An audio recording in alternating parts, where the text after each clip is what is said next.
बिस्मिल्लाहिर्रहमानिर्रहीम। नाज़रीन, आप देख रहे हैं रवाज और मैं हूं मुदस्सिर ज़ाहिदी। इस वक्त हम मौजूद है बैठक आवानाबाद। जैसा कि आपको पता है कि 5 अगस्त को यहाँ अंजुमन ताजरान के इलेक्शन होने जा रहे हैं। उसी सिलसिले में हम आज एक पैनल के जनरल सेक्रेटरी के उम्मीदवार अब्दुल कदीर उर्फ तौसीफ़, इनसे गुफ्तगू करेंगे और इनसे पूछेंगे कि आपका क्या लाए अमल है, आप क्यों पहली दफ़ा आप इलेक्शन में हिस्सा ले रहे हैं ताजरान के, जो कि इंतहाई मुश्किल इलेक्शन होता है। तो आपसे हम ये पूछेंगे कि आप बताइए कि आप इस इलेक्शन में क्यों कूदे, इस यहाँ क्यों आए, कोई खिदमत का जज्बा है या फिर कोई ज़ाती प्रमोशन है? जी, वालेकुम अस्सलाम रहमतुल्लाहि बरकातहू। बहुत शुक्रिया मुदस्सिर भाई और रवाज की पूरी टीम का मैं शुक्रिया अदा करता हूँ कि आप इस गेमा गेमी में हमारे पास तशरीफ़ लाए। मैं तो सबसे पहले अल्लाह ताला का शुक्र अदा करता हूँ कि उसने हमें बाशऊर शहरी बनाया। उसके बाद मैं एक ताजर हूँ और ताजर की हैसियत से मैं इस बार इत्तेहाद पैनल में अल्हम्दुलिल्लाह एज ए जनरल सेक्रेटरी सामने आया हूँ। और इसकी वजूहत मैं समझता हूँ कि एज ए एक शहरी होना हमारे ऊपर भी कुछ फ़राइज़ और कुछ ज़िम्मेदारियाँ हैं जो हमें भी करनी चाहिए। इस वजह से अल्हम्दुलिल्लाह जज्बा जो है वो मैं समझता हूँ कि तहफ़्फ़ुज़ का, ताजरों के तहफ़्फ़ुज़ का और जज्बा इंसानियत लेके मैं इस फील्ड में आगे आया हूँ। मैं चाहता हूँ कि अल्लाह पाक जो है वो इसमें मेरी जो है ना वो मदद फरमाए और हमारे पैनल की मदद फरमाए कि हम जो है वो पूरे तरीके से ताजरों के तहफ़्फ़ुज़ की बात कर सकें, ताजरों का तहफ़्फ़ुज़ कर सकें और मज़ीद जो है वो ताजरों के हवाले से या इंसानों के खिदमत के हवाले से जो है ना वो मज़ीद काम कर सकें। अच्छा कदीर भाई, आप ये बताइए कि इससे पहले भी ये इलेक्शन होते रहे, इससे पहले आप किसको सपोर्ट करते रहे? जी, मैं चूँकि इससे पहले जो इलेक्शन हुए मैंने ख़ुद फरीद भाई को सपोर्ट किया और साथ जो है ना मैंने फरीद भाई के अंदर काफ़ी सारी क्वालिटीज़ देखी जिसकी वजह से मैं जो है ना वो मुतासर हुआ हूँ और मैं इस पैनल का हिस्सा बना हूँ। गुज़श्ता इलेक्शन में जनरल सेक्रेटरी का वोट किसको डाला था? गुज़श्ता इलेक्शन में जनरल सेक्रेटरी का वोट मेरे जहन में नहीं है, चूँकि मैं थोड़ा सा बाहर हूँ और ये स्केच सारा मेरे जहन से निकल गया है। और चले इंशाल्लाह मैं आपको वो पूरा स्केच नज़र आता है, सामने आता है तो फिर मैं बता देता हूँ। ये बताएं कि ये इत्तेहाद पैनल क्यों, इत्तेहाद पैनल ही क्यों, मीज़ान पैनल से क्यों नहीं आए?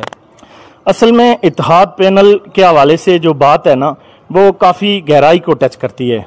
इसमें यह है कि काफ़ी सारे हमारे पैनल जो सामने आए उनको देख के मैंने इत्तेहाद पैनल में आने का फ़ैसला इसलिए किया कि ये पूरी बरादरियों को साथ लेके चलते हैं और अल्हम्दुलिल्लाह मैं समझता हूँ कि ये बैठक आवानाबाद जो मरकज़ है ये एक अवान बरादरी या अवानों का मरकज़ नहीं है, टोटली जितनी भी बरादरी हमारे पास यहाँ पे ताजर हैं इन सब बरादरियों का मरकज़ है। और इंशाल्लाह यही मंशूर है कि टोटल हम जो है ना वो सारी बरादरियों को साथ लेके चलेंगे और इसमें अल्लाह पाक जो है वो हमारे जो अज़ाइम हैं उसमें अल्लाह पाक मज़ीद जो है ना वो हमारा हौसला अफ़ज़ाई के हवाले से मज़ीद अल्लाह पाक हमारी रहनुमाई फरमाए। इत्तेहाद पैनल पे और फरीद भाई पे बहुत सारे इल्ज़ामात हैं। इससे पहले भी कहा जा रहा है कि इन्होंने बाज़ार में कोई टिक्के का काम नहीं किया। अब अगर ये एक टिक्के का काम नहीं हुआ तो फिर भी आप इसी पैनल से, उसकी वजूहत? असल में देखें, चूँकि फरीद भाई के साथ जो टीम मौजूद है उन्होंने बहुत जो है वो अपने काम की नुमाइश नहीं की है। इस वजह से फरीद भाई जो है वो नुमाया पोजीशन में इस वजह से सामने नहीं आए कि उन्होंने अपने काम की नुमाइश नहीं की है। जिस तरह अभी प्रोपोगंडे चल रहे हैं वो चलने दें, उस पे हमारा उससे हमारे पैनल पे कोई असर नहीं पड़ता। बात यह है कि आखिर मैंने उनके अंदर कोई क्वालिटी देखी है जिस वजह से मैं आज इत्तेहाद पैनल का हिस्सा हूँ। बहुत सारी चीज़ें हैं बयान करने के लिए कि जैसे देखें फरीद भाई ने जो है ना वो स्पेशली जो है वो चौकीदारे के हवाले से बात की तो उनकी इंटरव्यू आपने भी तमाम लोगों ने देखा होगा और मैं भी अगर वजाहत कर दूँ तो बेहतर होगा कि चौकीदारा जो है वो टोटल इकट्ठा ही आपके सामने जो है वो कितना हो रहा है उसको मैनेज करना इंतहाई मुश्किल काम है। हम तो ये कह रहे हैं कि हम जो कंप्लेन करने वाला है वो हमारी टीम का हिस्सा बने, हम उसको वेलकम करते हैं, चाहे वो मुखालिफ पैनल का हो वो हमारी टीम का हिस्सा बने, वो देखे कि इस निज़ाम के अंदर क्या चल रहा है। अगर वो हम इसको बहुत शफाफियत से चला रहे हैं तो अल्हम्दुलिल्लाह वो हमारी टीम का हिस्सा बने। देखें, चूँकि जो इलेक्शन होते हैं मैं समझता हूँ कि कोई सदर या जनरल सेक्रेटरी वो जब भी सामने आता है तो उसका जज्बा जो है वो खिदमत खल्क का ही होता है। तो सारे खिदमत खल्क करना चाह रहे हैं, उसी तरह हम भी कोशिश कर रहे हैं कि खिदमत खल्क करें। और अल्हम्दुलिल्लाह फरीद भाई उस पर तकरीबन जो है अल्हम्दुलिल्लाह पूरा उतरे हैं। और कुछ खामियां होती हैं कि रह भी जाती हैं, और कोशिश करते हैं कि उन खामियों को इस सारी आवाम के साथ हम जो है ना वो दूर करें, और इंशाल्लाह हम दूर करने की पूरी कोशिश करेंगे। चौकीदारे के हवाले से एक बात आई है, जैसे कि इससे पहले भी मैंने बहुत सारे जो सदूर हैं दूसरे पैनल्स के उनसे भी इंटरव्यू किए हैं। यहाँ एक बात मैं तजब्ज़ब का शिकार हूँ, उसमें कहा जा रहा है, बहैसियत जनरल सेक्रेटरी नहीं, आपसे मैं ये बहैसियत ताजिर जवाब मांगूंगा इसका। अब ये बताइए कि कहा जा रहा है कि 80 और 90 हज़ार तक जो है वो चौकीदारा इकट्ठा होता है, जबकि फरीद भाई का कहना है कि चौकीदारा जो है वो 54 हज़ार रुपये इकट्ठा होता है। एक पैनल के सदर हैं, उन्होंने कहा कि जब हम रजिस्टर देखेंगे फिर उस पर हम ऑडिट करेंगे एहतसाब, तब हम एहतसाब करेंगे। जी।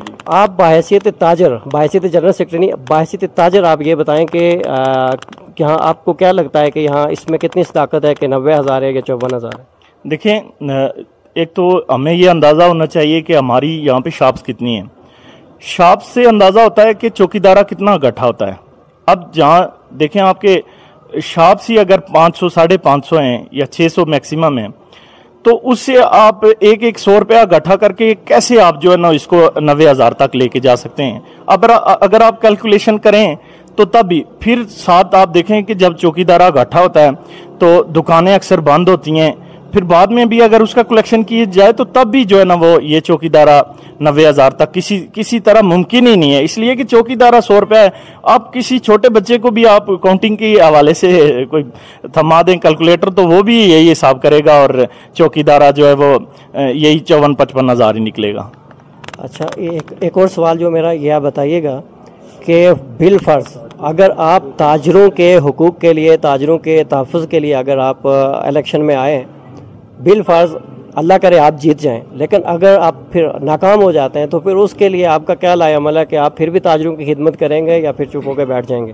देखें, जब कोई इलेक्शन में हिस्सा लेता है तो उसका यही नज़रिया होता है कि वो एक लीडिंग पोजीशन में आके इलेक्शन में हिस्सा लेता है। अब जो लीडर होता है उसका काम ये नहीं होता कि वो हार के जो है ना वो फील्ड से बाहर हो जाता है, और हमारा भी अल्हम्दुलिल्लाह यही मंशूर है कि हम हार के भी इस फील्ड के अंदर ही रहे। ये चूंकि हमारा अपना बाजार है, पूरी जो हमारी बरादरियां हैं उन सबका अपना बाजार है, तो इसमें ये तो मैं समझता हूँ कि ये बिल्कुल ना एक्सेप्ट करने वाली बात है कि इसमें हम रहेंगे। अगर मैं एज ए ताजर भी होता, मैं इस जनरल सेक्रेटरी की पोस्ट पे ना होता, मैं एज ए ताजर भी होता, तब भी जो है ना वो हमने अल्हम्दुलिल्लाह इस बाज़ार के हवाले से बड़े काम किए हैं और आइंदा भी इंशाल्लाह इन कामों का हिस्सा बनते रहेंगे। ये तो इलेक्शन की बात हुई है ना, ये तो हम सामने आए तो तब की बात हुई है कि चलें हम जो है वो इस अपना बाज़ार के हवाले से हम क्या काम करेंगे, क्या ना कर सकेंगे।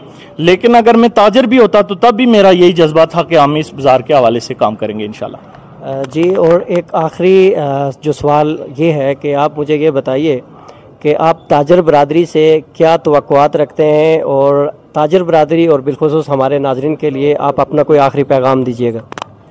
देखें, मैं तवक्कुआत ताजर बरादरियों से ताजर जो बरादरी है उससे ये रखता हूँ कि चूँकि फरीद भाई ने हर हवाले से ताजरों का तहफ़्फ़ुज़ किया है, वो हर हवाले से चूँकि मैंने जो सर्वे किया है उसमें तमाम ताजर जो हैं वो फरीद भाई के हवाले से जो है ना वो कर रहे हैं कि अल्हम्दुलिल्लाह उन्होंने हमारा तहफ़्फ़ुज़ किया है।